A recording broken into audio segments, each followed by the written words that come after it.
नुकतीच मी एका मैत्रिणीच्या घरी गेले होते. आम्ही दोघी हॉलमध्ये गप्पा मारत बसलो होतो.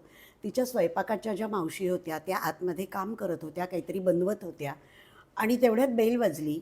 एक स्विगीचा माणूस पार्सल घेऊन आला होता. तिचा मुलगा आतल्या खोलीमधनं बाहेर आला. त्याने पार्सल घेतलं. तो त्या खोलीत गेला आणि दरवाजा लावून घेतला.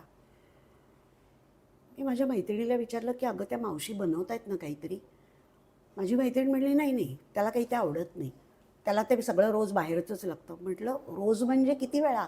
तर म्हणली कमीत कमी आठवड्यातनं 5 वेळा आणि 2दा तर बाहेर जाणं असतंच. मला असं झालं हे का? असं का होतंय? आपल्या घराचे म्हणून काही नियम असतात की नाही, ते असायला नकोत का?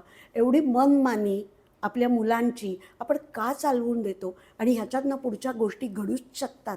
आपण बघतो सध्या आपल्या संबंध समाज माध्यमात आहेत, वर्तमानपत्रात आहेत. तर मला धाक असं म्हणायचं नाही आहे. खरं तर धाकही हवा, पण घराची शिस्त हवी आणि ती शिस्त लहानपणापासून असायला हवी, असं माझं वैयक्तिक मत आहे.